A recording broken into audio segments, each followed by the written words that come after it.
Bien, queridos hermanos y hermanas, por fin pues empezamos el primer tema a tratar el día de hoy, ¿verdad? He considerado, ¿verdad?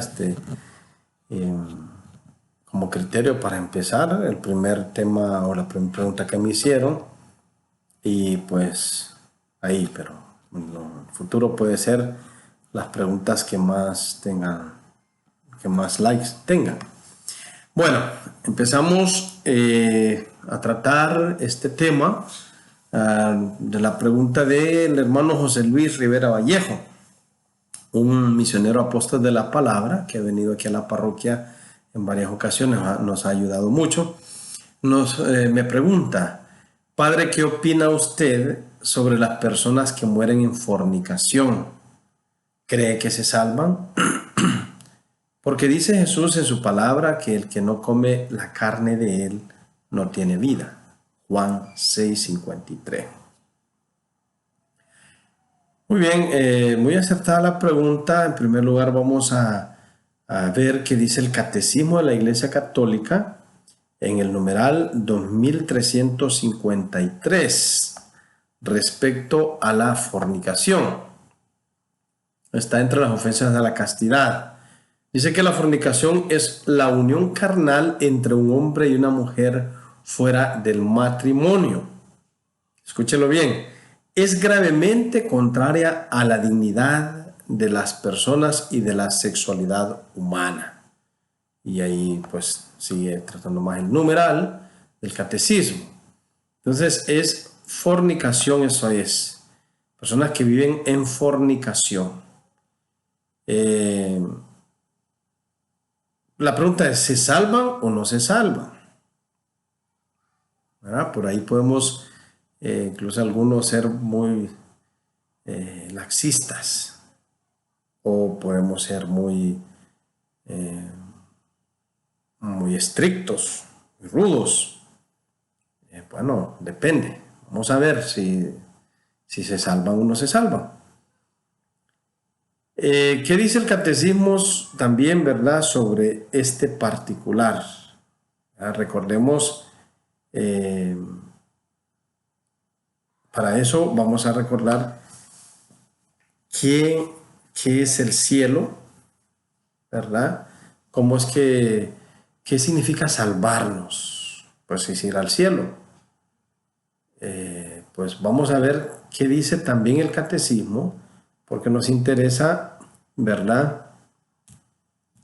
Enseñar lo que enseña la iglesia, no que lo que enseñamos o lo que enseño yo a nivel personal. En primer lugar, vamos a ver qué es el cielo. El catecismo numeral 1023 dice: los que mueren en la gracia y la amistad de Dios y están perfectamente purificados, viven para siempre con Cristo. Son para siempre semejantes a Dios porque lo ven tal cual es. Primera de Juan 3:2. ¿Qué nos dice Primera de Juan 3:2? Dice Primera de Juan 3:2. Queridos, ahora somos hijos de Dios y aún no se ha manifestado todavía lo que seremos. Sabemos que cuando se manifieste seremos semejantes a Él porque le veremos tal cual es. Entonces, el cielo es, bueno, nos está diciendo aquí el catecismo que los que mueren en la gracia y la amistad de Dios y están perfectamente purificados, viven para siempre con Cristo, son para siempre semejantes a Dios porque lo ven tal cual es. Primera de Juan 3:2. Cara a cara, dice, ¿verdad?, el apóstol Pablo en 1 Corintios 13:12. Ahora vemos como en enigma.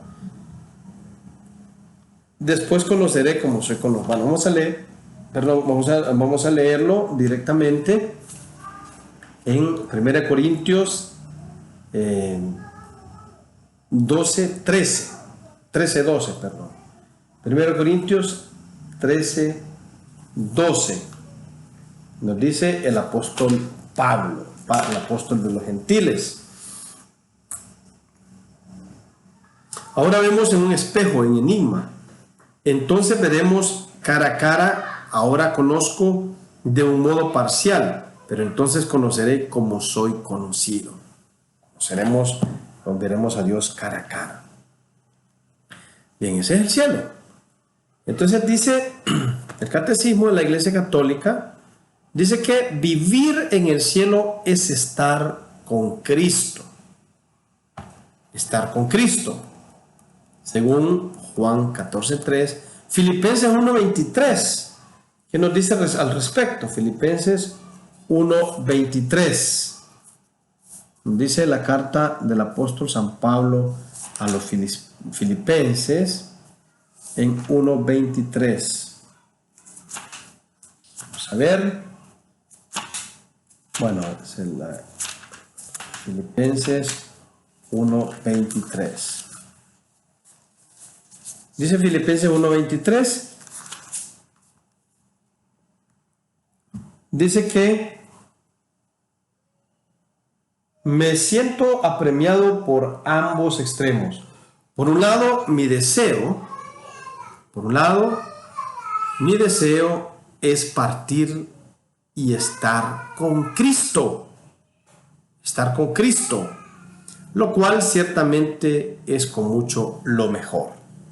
Entonces, eso que nos dice Filipenses 1:23. Los elegidos viven en Él, aún más tienen allí, o mejor, encuentran allí su verdadera identidad, su propio nombre. Pues la vida es estar con Cristo. ¿Dónde está Cristo? Ahí está la vida. Ahí está el reino, dice San Ambrosio en Expositio Evangelii Secundum. Entonces, el cielo es estar con Cristo, estar con Dios. Y van al cielo los que viven en gracia de Dios.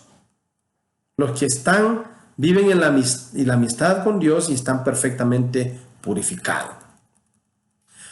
Hay otro, podemos decir, un estado intermedio entre el cielo. Podemos decir antes de llegar al cielo, que es el purgatorio. También dice el purgatorio, los que mueren, dice el catecismo numeral 1030, los que mueren en la gracia y en la amistad de Dios, pero imperfectamente purificados, aunque están seguros de su eterna salvación, sufren después de su muerte una purificación, a fin de obtener la santidad necesaria para entrar en la alegría del cielo. Según, este no es el tema hoy, ¿verdad? 1 Corintios 3:15 y Mateo 12:31. Fundamentos bíblicos que da el catecismo para el purgatorio. Pero aún al purgatorio, entonces van los que mueren en gracia de Dios y en la amistad con Dios. Pero a diferencia de él, los que entran de un solo al cielo, los que entran al cielo están perfectamente purificados. Y mientras que los que van al purgatorio están imperfectamente purificados. Ahora vamos a ver el infierno. ¿Qué dice del infierno el catecismo de la Iglesia Católica en el numeral 1033? Dice que, salvo que elijamos libremente amarle, no podemos estar unidos con Dios. Acuérdense que en el cielo estamos unidos con Dios. Pero no podemos amar a Dios si pecamos gravemente contra Él, contra nuestro prójimo o contra nosotros mismos.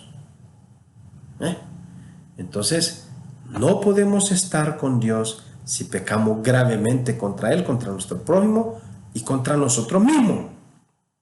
Ahí hay unos textos bíblicos, 1 Juan 3:15 al 14, 14 al 15, perdón, y Mateo 25, 31 al 46. Sigue el catecismo diciéndonos, continúa el catecismo diciéndonos, morir en pecado mortal sin estar arrepentido, ni acoger el amor misericordioso de Dios, significa permanecer separados de Él para siempre por nuestra propia y libre elección. Miren, morir en pecado mortal. Significa permanecer separados de Él para siempre por nuestra propia libre elección, dice. Este estado de autoexclusión definitiva de la comunión con Dios y con los bienaventurados es lo que se designa con la palabra infierno.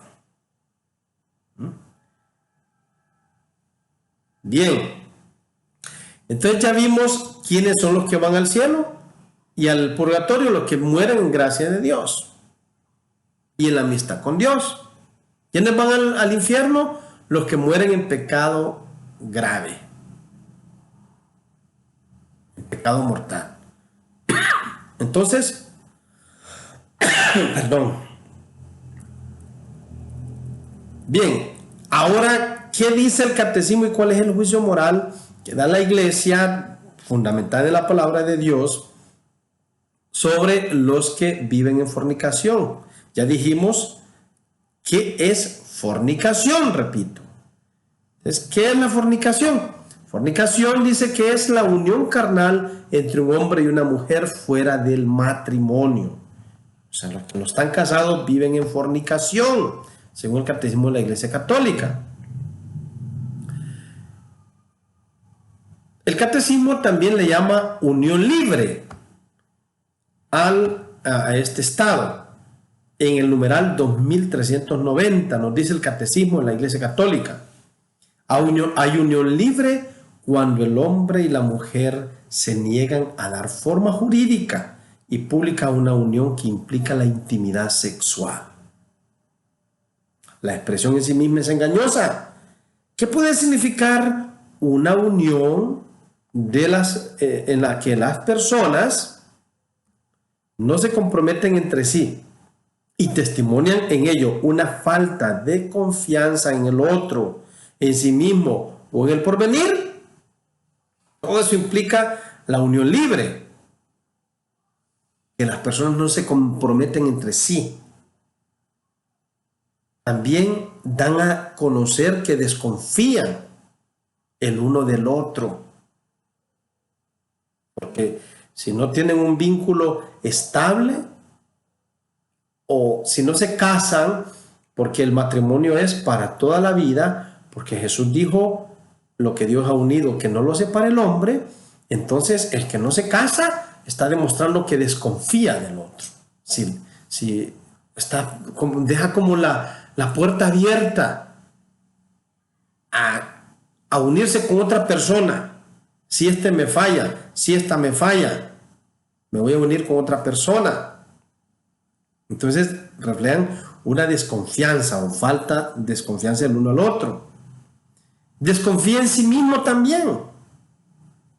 Si le voy a fallar a esta persona, o en el porvenir, si las circunstancias cambian, entonces voy a cambiar de mujer, voy a cambiar de hombre. Esta expresión abarca situaciones distintas, nos dice. El concubinato, ¿verdad? El concubinato, rechazo del matrimonio en cuanto tal y la incapacidad de unirse mediante compromisos a largo plazo. Tomada de la Familiaris Consorcio, número 81. Todas estas, escuchen el juicio definitivo de la Iglesia, más abajo y poco a poco. Dice que todas estas situaciones ofenden la dignidad del matrimonio, destruyen la idea misma de la familia, debilitan el sentido de la fidelidad. Bueno, ofende la dignidad del matrimonio porque no es lo mismo estar casado que estar en unión libre. Destruyen la idea misma de la familia. Imagínense los hijos de una pareja que está en unión libre, no tienen seguridad de la estabilidad de ese hogar. Debilitan el sentido de la fidelidad. Claro, es más fácil fallarle al otro cuando no están casados. Entonces, ¿qué es lo que nos dice? Aquí está lo que dice la Iglesia. Son contrarias a la ley moral. El acto sexual debe tener lugar exclusivamente en el matrimonio. Fuera de este constituye siempre un pecado grave y excluye de la comunión sacramental. Como bien lo dijo, ¿verdad? Hermano José Luis, ¿verdad? Porque el que no come mi carne y bebe mi sangre, dice Jesús, ¿verdad? No tiene vida. Entonces, las dos cosas. Es un pecado grave. Ya vimos dónde van los que mueren en pecado grave. Si mueren en pecado grave. Uno no puede decir, no, yo me puedo estar en decir, voy a estar así por mientras, antes de morir yo voy a pedirle perdón al Señor. Pues no nos engañemos. Yo hago una comparación. Si nos hemos habituado a vivir en pecado, difícilmente antes de morir, justo antes de morir, yo voy a pedirle perdón al Señor. ¿Cómo está mi amor al Señor? ¿Cómo está mi amor a Dios? Hago la comparación de un padre de familia. Aquí en Honduras se vive, como en muchos países de Latinoamérica, específicamente en Centroamérica, vivimos el gran drama de la emigración. Por ejemplo, ¿cómo un padre de familia puede irse para Estados Unidos, por ejemplo, para España, por 10 años? Deja un hijo recién nacido o incluso deja a su esposa embarazada y vuelve después de 10 años. ¿Cómo esperan que va a haber esa relación de amor tan estrecha, tan íntima, si no ha compartido con este hijo todo su tiempo? Hasta cierto punto, aunque se escuche bien, no bonito, ¿verdad? Podemos decir que el amor ahí se ha enfriado. El amor se ha enfriado. Entonces, lo mismo. Si nosotros estamos alejados de Dios por mucho tiempo en nuestra vida, ¿cómo queremos tener un gran amor a Dios? Si nos hemos acostumbrado a vivir en pecado, es lo más lógico. ¿Cómo vamos a decir que con un gran amor a Dios voy a pedirle perdón a la última hora? Mejor estar preparados. Mejor vivir en Cristo Jesús, viviendo en gracia de Dios. Por eso muy peligroso para los que viven en unión libre, para los que no están casados y están en una unión libre. Entonces la pregunta es, ¿dónde van? ¿Se salvan o no se salvan? Bueno, estoy diciendo, si se arrepiente, ahí puede haber una gracia especial, se pueden salvar, pero lo más lógico es que no, porque están en pecado grave. Además, no sabemos el día, ni la hora, ni la manera en que vamos a morir. Entonces, mejor vivir en amistad con Dios, en gracia de Dios. Claro, ¿verdad? No es fácil. No es fácil para muchas parejas vivir en unión libre, porque para un matrimonio tiene que ser un acuerdo mutuo. Pero también la iglesia enseña, ¿verdad?, que los que viven en unión libre, pues que no dejen de asistir a la iglesia. Eso sí, no dejen de asistir a la iglesia, precisamente por eso, para esperar una gracia especial de Dios, esperar la gracia de Dios y pedir la misericordia de Dios, que es tan grande. No dejen de perseverar en la iglesia. No es lo mismo que una pareja vive en unión libre y lejos del camino de la fe, a vivir en unión libre, pero siempre esperando en la misericordia de Dios, ¿verdad? Bien, respecto a lo que dice, de hecho, ¿por qué razón dice Jesús o habla Jesús de comer la carne de Él? Para terminar, vamos a ver qué nos dice al respecto. Oiga, qué bonito es. Por eso es importante y de lo que se privan los que están en unión libre, ¿verdad? Porque no pueden estar en Cristo Jesús el que vive en pecado grave y no puede comulgar. Entonces está separado de la comunión sacramental, nos decía ahí el catecismo. Vamos a leer rápidamente Juan 6:51 y Juan 6:53, 58. Yo soy el pan vivo bajado del cielo. Si uno come de este pan, vivirá para siempre, y el pan que yo le voy a dar es mi carne por la vida del mundo. Versículo 53 dice: Jesús les dijo: en verdad les digo, si no comen la carne del Hijo del Hombre y no beben su sangre, no tienen vida en ustedes. El que come mi carne y bebe mi sangre tiene vida eterna, y yo le resucitaré en el último día. Tiene vida eterna, yo le resucitaré en el último día, porque mi carne es verdadera comida y mi sangre verdadera bebida.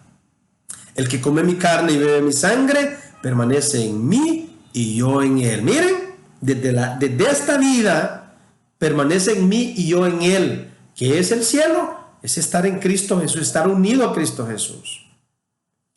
Lo mismo que el Padre que vive me ha enviado y yo vivo por el Padre, también el que me coma vivirá por mí. Este es el pan bajado del cielo, no como el que comieron sus padres y murieron. El que coma de este pan, el que coma este pan, vivirá para siempre. Vivirá para sibre. Interesante, ¿verdad? Cómo este texto hace relacionar la Eucaristía con la muerte redentora, como lo hacen también los evangelios sinópticos y lo hace también el apóstol Pablo, como lo veremos más adelante en 1 Corintios capítulo 11. En la Eucaristía se recibe la vida de Cristo, hermanos. Recibir la Eucaristía establece una comunión de vida entre Cristo y el cristiano. Escucha las palabras de San Ireneo en su obra Contra las herejías, capítulo 4, numerales 18:5. Dice San Ireneo: porque así como el pan que brota de la tierra, una vez que se pronuncia sobre él la invocación de Dios, ya no es pan común, sino que es la Eucaristía compuesta de dos elementos, terreno y celestial. De modo semejante también nuestros cuerpos, al participar de la Eucaristía, ya no son corruptibles, sino que tienen la esperanza de resucitar para siempre. Resucitar para siempre. Cuando participamos de la Eucaristía, dice San Ireneo al respecto de lo que dice Jesús también, ¿verdad? En Juan capítulo 6 que hemos leído. Ahora bien, ¿qué dice el apóstol Pablo? Porque tampoco se trata de comulgar, porque alguien que está en unión libre puede comulgar, pero el problema es que no está como Dios quiere. ¿Qué es lo que dice?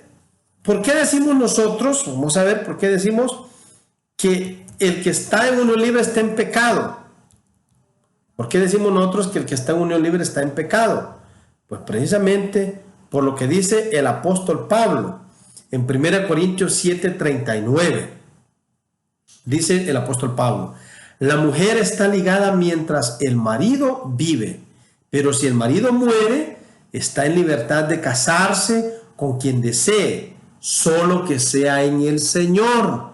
Óiganlo bien, solo que sea en el Señor.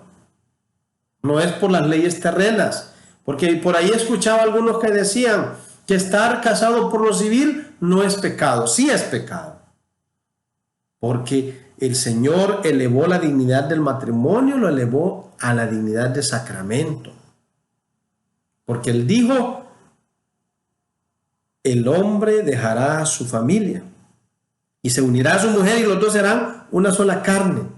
Lo que Dios ha unido no lo separe el hombre, es para siempre. Mientras que lo civil lo une el hombre, las leyes terrenales, y por lo tanto, ¿verdad? Lo puede deshacer el hombre, porque no es Dios el que lo unió.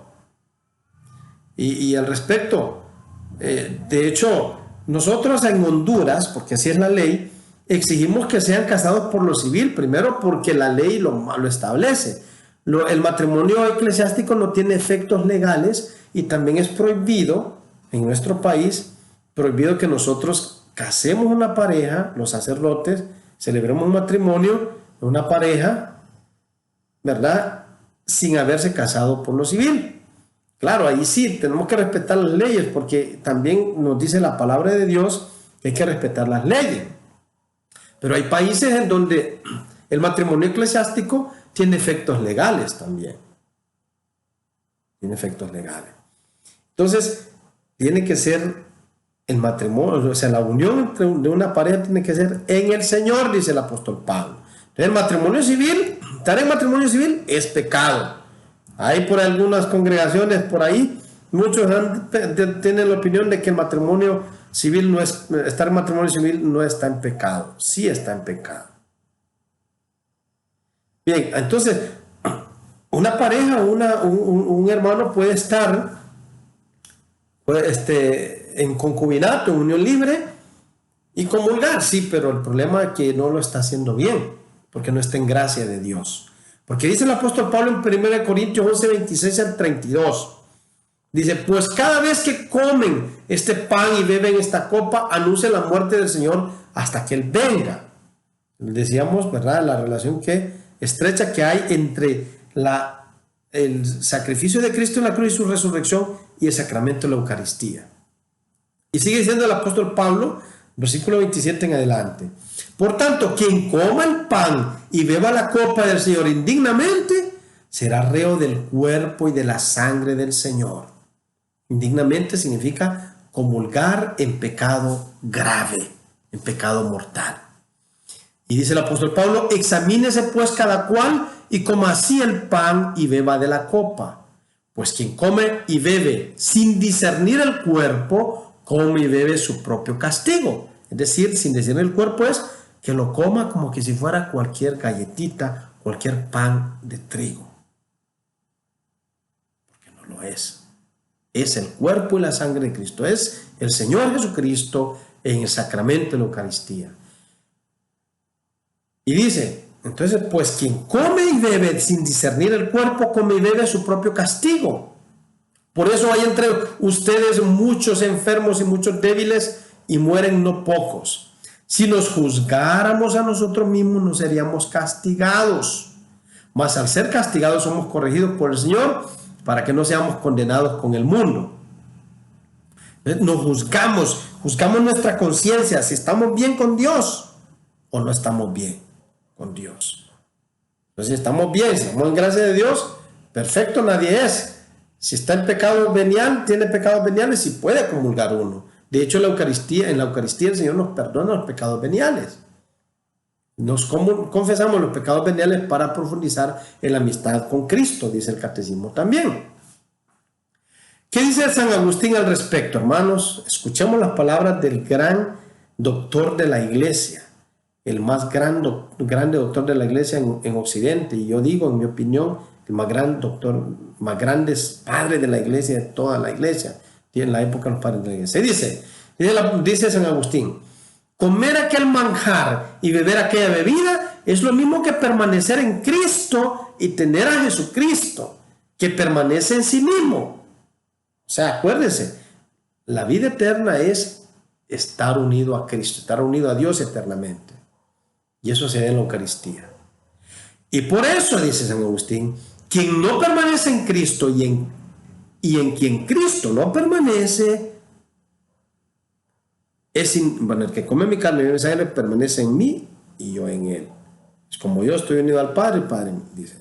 Entonces, y por eso, quien no permanece en Cristo y en quien Cristo no permanece, es indudable que no come ni bebe espiritualmente su cuerpo y su sangre, aunque materialmente y visiblemente toque con sus dientes el sacramento del cuerpo y de la sangre de Cristo. Por el contrario, come y bebe para su perdición. San Agustín, Tratado sobre el Evangelio de Juan, capítulo 26, numerales 17 al 18.